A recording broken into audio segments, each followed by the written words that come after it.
അപ്പോൾ ഇന്ന് എൻ്റെ കുട്ടി ഗാർഡൻസാണ് നിങ്ങൾക്ക് കാണിച്ചു തരാൻ പോകും. വരും.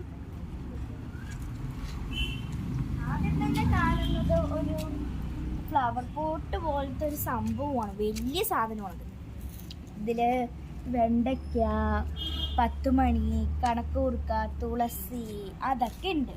അടുത്തതിലോട്ട് പോകുമ്പോൾ ഇത് ഈ ഒരു ചെടി ഇങ്ങനെ തൊങ്ങണ പോലെ ഇത് ഈ കമ്പ് പോലെ വെച്ചിരിക്കുന്നത് ഒരു യെല്ലോ ഫ്ലവറാണ്. പിന്നെ മരമായ നമ്മളുടെ മാങ്ങ മരമുണ്ട്, മരം ആവാൻ നിൽക്കുന്ന മാങ്ങ മരമുണ്ട്, മണി പ്ലാന്റ് ഉണ്ട്.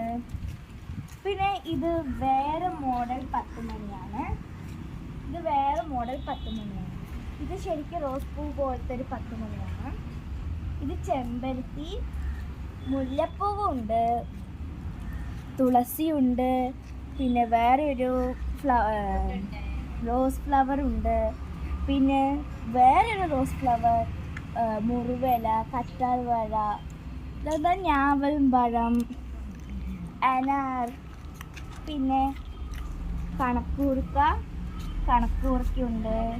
പിന്നെ ഇതെന്തിനട്ടിക്കണമെന്ന് ചോദിച്ചാൽ ഇതിൻ്റെ സീഡൊക്കെ പോയി, ഇതിൻ്റെ ഉറയൊക്കെ പോയി സീഡൊക്കെ വന്ന് അതിലോട്ട് പ്ലാന്റായി മാറും. അപ്പോൾ ഇത്രയേ ഉള്ളൂ എൻ്റെയും എൻ്റെ അനിയത്തിയുടെ വീഡിയോ. നിങ്ങൾക്ക് ഇഷ്ടപ്പെട്ടാൽ ലൈക്ക് ചെയ്യുക, ഷെയർ ചെയ്യുക, സബ്സ്ക്രൈബ് ചെയ്യുക, തൊട്ടപ്പുറത്തുള്ള ബെല്ലൈക്കൺ കൂടി ക്ലിക്ക് ചെയ്യുക. ബൈ.